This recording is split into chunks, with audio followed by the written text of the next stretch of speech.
Watching the station covering all of the DMV. This is DC News Now. Hi, everyone. Thank you for joining us tonight for DC News Now at 9 o'clock. I'm Chris Flanagan. And I'm Susan Tran. New details tonight on the deadly shootout in the district where police killed the suspect and 3 officers are shot. They are recovering. We're now learning the suspect lived there at the Northeast apartment complex. And management at I-5 Union Market sending a letter to neighbors confirming the details tonight. DC News Now's Max Marcilla joining us live outside that apartment building on Florida Avenue. And Max, what have you learned about that suspect and that really deadly interaction there? Well, Chris and Susan, we still don't know who this suspect is, but as you mentioned, we now know that he lived in the apartment building just behind where we're standing here on Florida Avenue. What we do know, or excuse me, what we don't know is why that shootout occurred. Now, we are also hearing tonight from people who live in this neighborhood reacting to the scary scene that they saw when they woke up as those 3 officers, again, are still recovering.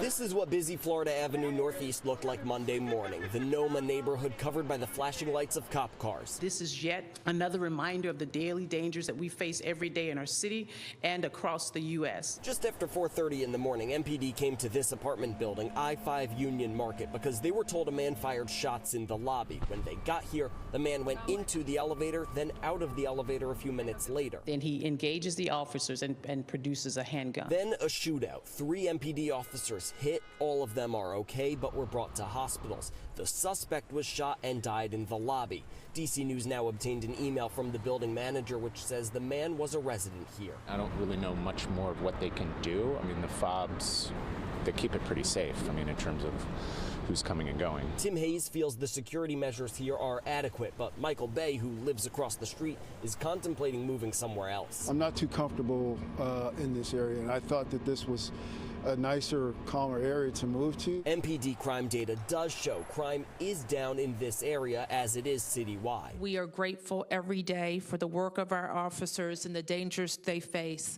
and their willingness to do this hard work to keep our city safe.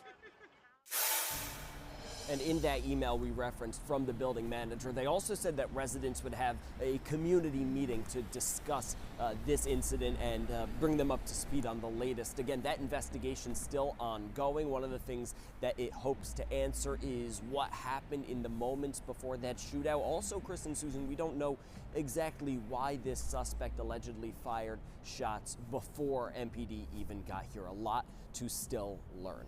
Reporting live in Northeast, Max Marcilla, DC News Now. Well, breaking news out of Prince George's County, Maryland. Police say there was a shooting inside a Chipotle in Bowie this evening. This is video showing the scene on Excelsior Drive. It happened just after 5 o'clock. Police say 3 men tried robbing a man outside in the parking lot. That man then ran inside the Chipotle and was followed by one of the men who had a gun. Police said the suspect was shot at least once after a fight. No arrests have been made. Investigators are now looking for a stolen black Chevy Camaro with a DC plate. All right, let's talk about our weather conditions. It's going to be freezing cold overnight in the DMV. Temperatures are expected to steadily drop into the 20s. I thought maybe I hoped that we would have the warmth for a little bit longer. No. It felt pretty nice today. We had some sunshine out there. We didn't have the cold biting wind like we're used to. It was comfortable. It was, yeah. It was definitely comfortable. Short-lived, it's over. And so we're headed for some changes pretty quickly. Folks, those changes are happening quickly, but we are actually going to go back into the 40s later on this week. So we have this up and down seesaw effect with this weather pattern yet again across the DMV. So it gave us a chance to melt a little bit with all the snow we do still have on the ground. 42 under clear skies at the 9 o'clock hour. The breeze is minimal across the entire region, but we do have cold alerts, cold weather advisory out towards west of DC into the Shenandoah Blue Ridge area from Garrett County down towards Luray, where temperatures will be below 32 degrees in some spots, negative digit territory, but high pressure taking over much of the region into the center part of the country, and you're going to be waking up to the 20s, tomorrow morning, but wind chills is our major concern, and I have a lot of single digits that'll be back on the board as high pressure kicks in. We're looking at a lot of sunshine for your Tuesday, Wednesday, before we start to see another warm up. I have your extended forecast. It's coming up. All right, Janessa, we'll see you then. Developing now at 9, a massive water restriction lifted in Maryland. We're talking nearly 2 million customers in Prince George's and Montgomery counties can now use water as normal. But that region saw dozens of water main breaks during the recent freezing stretch of weather, and families were asked to conserve to make sure there was water for emergency services. DC News Now's Daniel Hamburg is live for us there in North Bethesda on Rock Road. Yeah, and Daniel, good evening. Neighbors there, they didn't have water for several hours today. Yeah, Chris and Susan, crews tell me they got here at about 3 p.m. Of course, the water shut off for the neighborhood because of this water main break. This is all that is left right now. They since patched it up. It took them about 2 hours to complete the job here, but this is far from the only water main break in the county. Across Montgomery and Prince George's counties, WSSC water crews have been working overtime to repair water main breaks. As quickly as they are fixed, another one is coming in. In 13 days, there have been about 220 water main breaks and leaks. 184 have occurred in the past 6 days. The water was off when we got home, so I figured something happened with one of the pipes or something. Rebecca Cole is one of many who experienced trouble Monday with about 70 open breaks and leaks across the 2 counties. The main issue is the temperature of the Potomac River, which is where about 70% of the water comes from. Pipes get used to water flowing through them at a relatively consistent temperature. And then all of a sudden we see the river temperature drop. And so those pipes, in a matter of speaking, are shocked. To stabilize the system's pressure and storage levels, WSSC issued an essential water use only request Sunday afternoon, which was lifted Monday night. Neighbors recognize the aging infrastructure. This is old pipe. About 40% of the water mains in Prince George's and Montgomery County are more than 50 years old. It's concerning, but I think it should be an inspiration for the decision makers to start actually thinking about infrastructures that we need in our area. WSSC Water says it continues to repair these water main breaks around the clock, and they're also working with emergency contractors. We're live in North Bethesda. Daniel Hamburg, DC News Now. All right, Daniel, meanwhile, cold weather causing issues in the district as well. This here, a live look at DC Water's outage map. Crews spent the day repairing a series of water main breaks. Now, several dozen homes and apartments there still without water. DC Water says water could be out for those customers through late tonight. There's new body cam video out of Maryland showing Frederick County deputy shooting a suspect last year. And we do want to warn you, this video is disturbing. Investigators say Jack Primer told police that he was armed when he barricaded himself inside of the Motel 6 here. And at one point during negotiations, they say the situation escalated and the deputy shot the 45-year-old. Investigators say that he was wanted on child abuse charges, and Primer was taken to the hospital and then brought over to Pennsylvania to face charges. The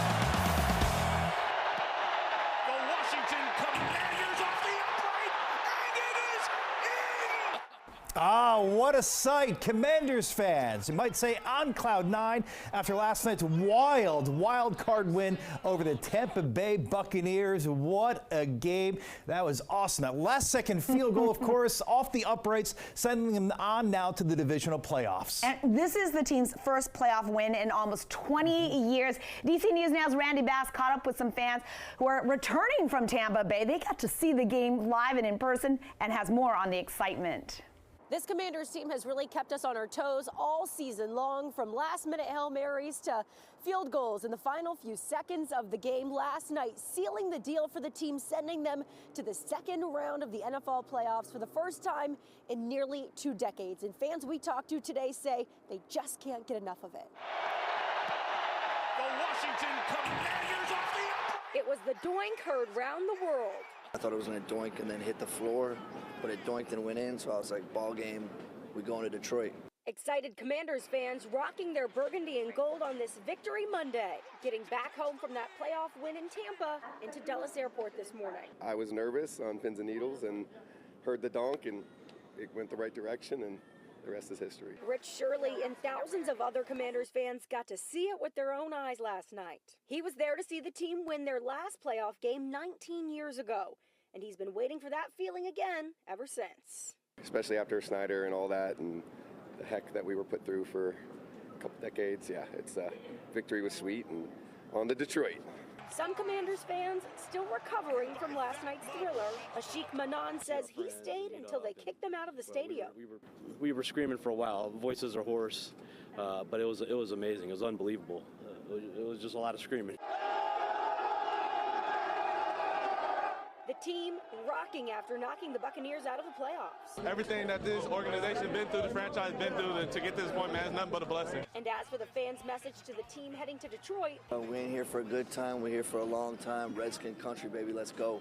in Landover, I'm Randy Bass, DC News Now. Let's stay in the district. Another step towards bringing the Commanders back to D.C. Prep work started today to demolish RFK Stadium. Events D.C. says that crews will tear down the old facility towards the end of the month. President Biden signed into law the legislation to give D.C. control of this site, and Mayor Muriel Bowser is saying that this process has been a long time coming for the city. We'll begin demolishing the current stadium. It has been long planned and discussed and permitted. It's going to be a selective demolition, which means it won't be a big implosion. It's going to happen over the course of many, many months, and you'll begin to see construction equipment. Right now, there's no specific date for when that demolition will start.